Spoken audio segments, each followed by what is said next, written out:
Kuzampo, a very warm welcome to Bhutan This Week, our weekly news magazine program. My name is Bhukan. Our top stories this week: His Majesty the King grants audience to the 35th batch of Desung trainees. 651 more dengue positive cases reported in the last 1 week. And Pelden Wangchuk wins the men's category and Louis Olney wins the women's category of this year's Tour of the Dragon race.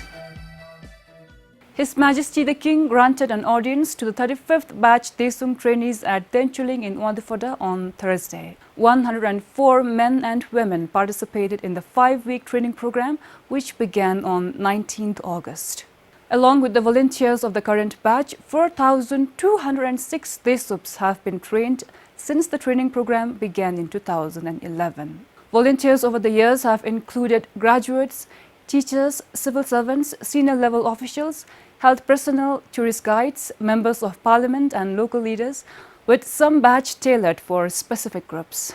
The 35th batch training was organized specifically for volunteers from the 6 eastern Dzongkhaks. The Asian Development Bank is supporting the Health Ministry with a $20 million grant to strengthen its peripheral health services. As part of the support, ADB officially handed over 85 television sets and 100 numbers of vaccine carriers worth almost 5 million yutam purchased under grant to the Health Ministry today. This is ADB's first support in the form of grant. The grant was signed in November last year.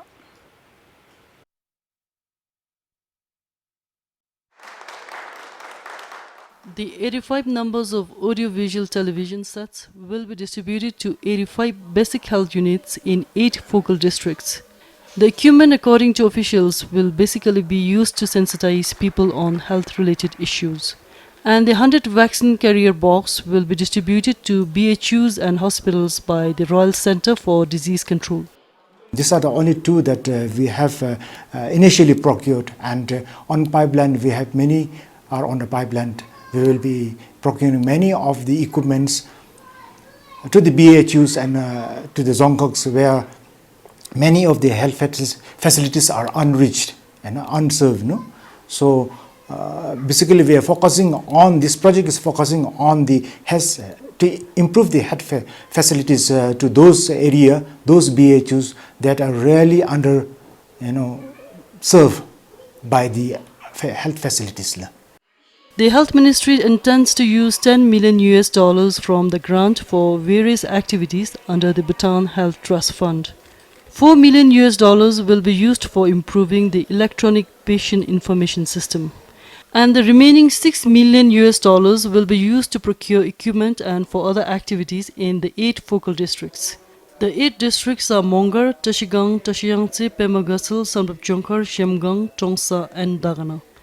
Choni Dama for BBS News. The Bhutan Medical and Health Council is investigating the death of an infant at Lajap Basic Health Unit in Tagana last month. The father claimed that Dujaga BHU's ambulance was called for help, but it was stranded without fuel. The Bhutan Medical and Health Council have started contacting people involved in the case. The council also spoke with Dujagang BHU in charge and the driver on the ambulance fuel. After primary investigation, which is still going on, it was confirmed that there was no ambulance fuel. At the moment, we are still conducting investigation. We are getting a report from 112 call, then the doctor involved, and from the even from the Dzongkha Health sector, who is responsible to managing the ambulance. As he is the focal person of the Minister of Health in Dzongkha. He added, at the moment, they cannot say who is accountable. After thorough investigation, we have a professional ethics committee. The expertise will review the case. Then it will come certain recommendations and the accountability fixed there. Just now we are doing primary investigation is to collect information so that during the process, when we do an in-depth investigation, we will be able to correlate what they said just now and what they said later. The council will visit Dagana soon for further investigation. A 6-week-old baby died on 26th August after waiting for an ambulance to take her to Dampu Hospital.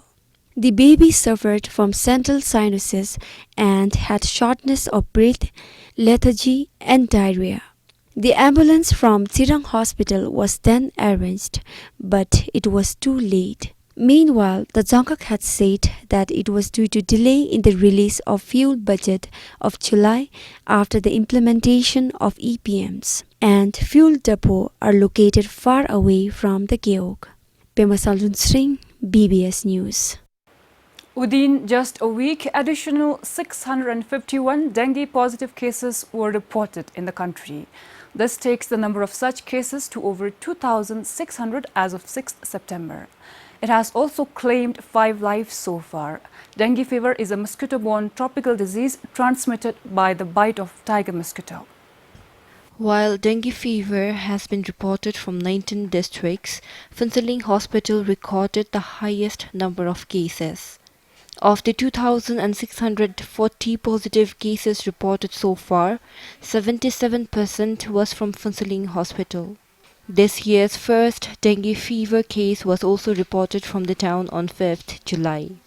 According to the Health Ministry, despite dengue outbreak containment efforts, there has been less reduction in the number of cases in Phuentsholing and has been fluctuating with the rainfalls. Bhutan Dzongkhag also reported 3 dengue positive cases. However, the patients had a history of traveling to dengue endemic areas. Meanwhile, the fever's outbreak in Doksum in Tashiansi is contained.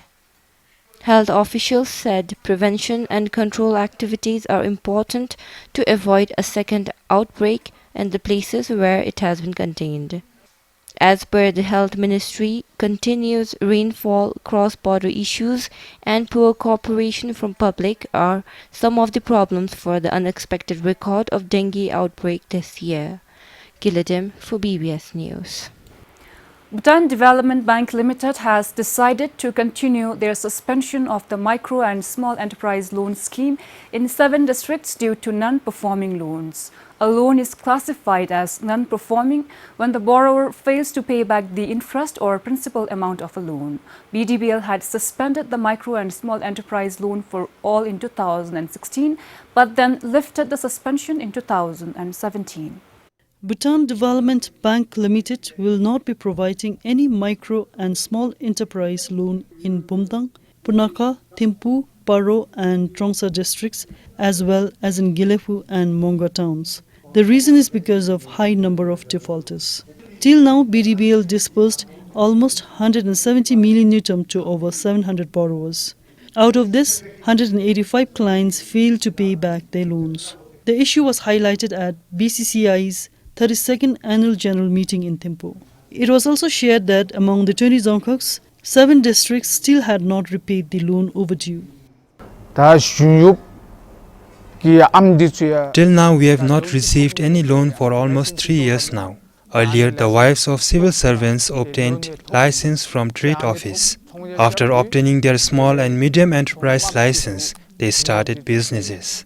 When their husband got transferred to other regions, the wife tagged along with them without informing the bank. Clients didn't make their repayments and number of defaulters increased over time in Mongol town. Many did not bother to pay back and many of the clients were not traceable. This is the main reason why the loans are not available here now.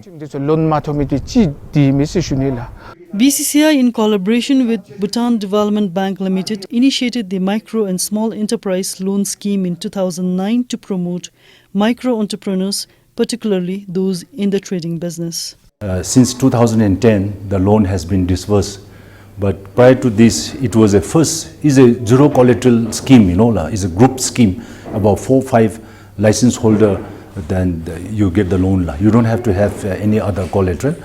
But during the time, the agreement between the borrowers and the bank could not be streamlined, there was little bit weak. So now we have a difficult time to collect loan. That's why the loan has been suspended about 2 years. Tandinongchu says the loan will be released in the 7 districts if the number of non-performing loans is brought down. But 2016, the MD and the officials, they were in our AGM, and they have enhanced from 1,50,000 to 3 lakhs each. We have collected almost 60% loan recovery we have done, and similarly the bank also has disbursed the loan. However, 6 or 7 Dzongkaks they haven't done because the portfolio risk is quite high, and however we have been looking forward and working collectively with them, and they're yet to release provided we bring the non-performance to 10 or 12%. At the meeting, business representatives from all 20 Dzongkaks also shared off the benefits the scheme has to the people. The 2-day meeting ended today. Choni Dama for BBS News.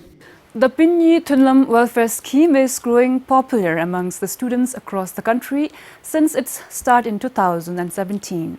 The scheme, run by 2 brothers, is an arrangement where the families of the members or the beneficiaries are awarded a sum of fund for a minimal investment in an event of a loss of life.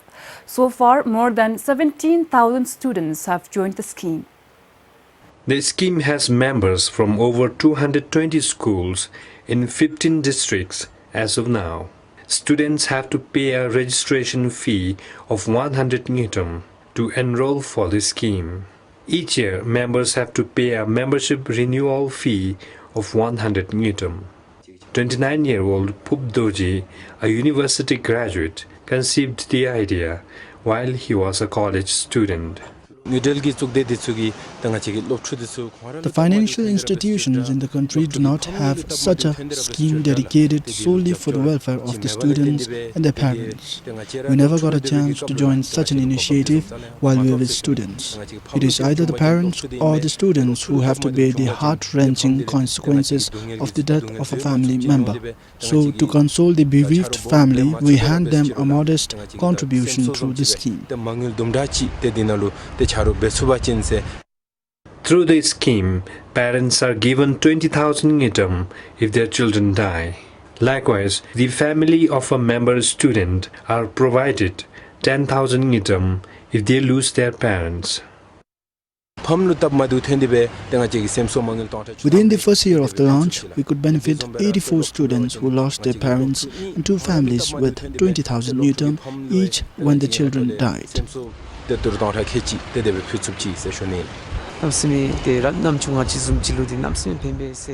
When my daughter died about a month ago, the money I received through the scheme benefited me a lot in carrying out the funeral rites for her. I could conduct the rites thoroughly, though I am not a well-off person.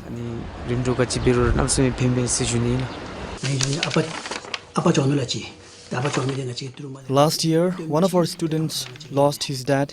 We could immediately withdraw the money from the bank and hand it over to his family. The fact that students have to pay only 100 Newton annually for the scheme is very encouraging, because for 100 Newton we can't buy anything significant these days. It is a good idea to join the scheme because we have some sort of life insurance covered through the scheme for a year, and we never know what's going to happen to our students in 12 months' time. Many students who haven't joined the scheme before are now looking forward to signing up for it. The scheme, which was founded last year, I think will provide immeasurable support to those who are in need and those who will be in need. I want to be a part of this scheme, and I also like to encourage people to join this scheme because I have seen them helping people who are in need in my school. The scheme benefited one of our late friend's family. Even if we can't do good deeds as we wish to, the 100 Newton we contribute for the scheme would greatly benefit fellow students in our school and elsewhere.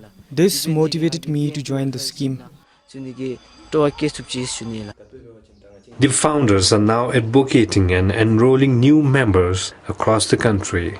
They have plans to sign a memorandum of understanding with the Education Ministry to establish the scheme as a regular part of the school system. Kipchu, BBS News, Bhutan. A 19-year-old man is under the custody of Galifu police for suspected murder of a 7-year-old boy. The incident happened in Sapang's Jimichuling, commonly known as Surai. According to the eyewitnesses, the suspect was seen with the boy before he went missing on the afternoon of 8 September. On that day, the deceased, accompanying his grandmother, had gone to attend a religious ritual at the community Thaga. The body of the deceased was found yesterday in a roadside drain below the Gilok office. The case is under investigation. The Office of the Attorney General has appealed to the High Court against the Bhutan District Court's judgment on a child trafficking case on 2nd September. The lower court has dismissed the OAG's allegation and altered it to illegal transportation of a foreigner. Accordingly, the defendant, a 31-year-old woman, was fined 9,900 ngutam as per the Immigration Act of Bhutan. According to the OAG, the case is of child trafficking. In its submission to the district court, the OAG stated that the woman trafficked an 8-year-old girl from across the border in 2016. She made her babysit her child, battered her, and even pushed her in the fire, which would cause the child lifelong impairment. The OAG is also appealing on the grounds that the girl was not presented before the court during the trial. Moreover, of the 3 witnesses the OAG submitted to the court, only one was called to testify. The district court altered the child trafficking accusation to illegal transportation of a foreigner due to lack of enough evidence of exploitation. As per its judgment, the girl from India was brought to Bumthang only to play with her kids. It also stated the defendant was taking good care of the victim without any harassment. Besides the fine of 9,900 ngutam, the court ordered the woman to pay a compensation of 180,000 ngutam to the girl for neglecting her health while she was inflicted with injuries and infections. The defendant admitted to the court that she did not know the child was an Indian national while she brought her for adoption. The girl is said to be with her parents in India now. The case first surfaced in April last year when the Indian child was admitted to the hospital in Bumthang with serious injuries and infections on her body. This is Pasam Doji for BBS News. The Office of the Attorney General has found the Dzongkhag Sogdo chairperson of Mongar to be allegedly involved in deceptive practices and abuse of function. The office is also charging the chairperson's wife, a private contractor, and 2 engineers. The OAG recently completed reviewing the case, which reportedly took place between 2016 and 2017. The case was registered at the district court in Mongar today. According to the investigation report by the Anti-Corruption Committee, Mongar's Dzongkhag Sogdo chairperson is charged with 4 various counts of deceptive practice and 1 count of commission amounting to abuse of function. His wife, who is a private contractor, is being charged for 5 counts of deceptive practice. As per the Office of the Attorney General, the chairperson and his wife is alleged to have prepared false documents and taken part in a tendering process which they won in another contractor's name. The pair is also alleged to have then falsely claimed more than 3.5 million ngultram from the government as machinery charges for farm road construction and maintenance works in Balam and Chaling Gyeoks during the 2016 to 2017 fiscal year. The investigation report states they had used the registration numbers of a light vehicle and a 2-wheeler in the name of excavator machines while claiming working bills. The Office of the Attorney General is also charging 2 Dzongkhag site engineers for official misconduct. The OAG states they had failed to verify the false claims made by the suspects. The report also says the qualities of roads are poor and non-functional. Likewise, the OAG is also charging another private contractor for aiding and abetting in the case. For Chiangadoji, Isha Gelson, BBS News. Bhutan bagged the 2nd prize of the 1st edition of Plastic Initiative Award, an international award the UNESCO Bangkok developed. Trash Tag Bhutan and plastic ban advocacy that was inspired by an international sensation of the Trash Tag Challenge participated in the award. The result was announced on UNESCO Bangkok's official Facebook page on Monday. Trash Tag Bhutan and plastic ban advocacy involved over 121 schools from across the country.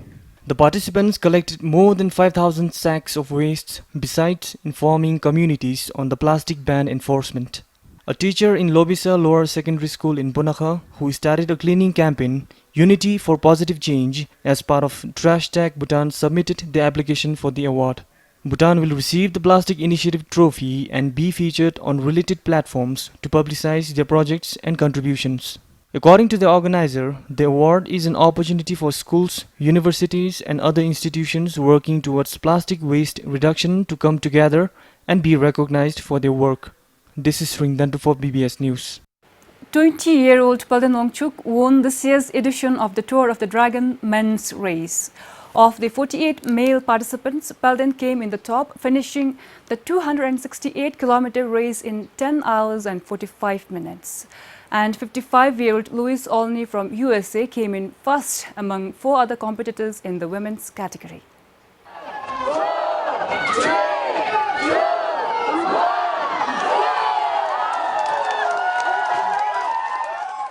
The race started from Pumtang at 2 a.m. this morning. This year, the event saw 53 cyclists, including 5 female participants.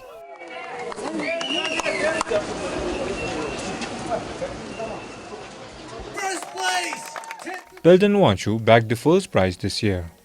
Tom Schofield took the second prize, followed by Sharab Gelson.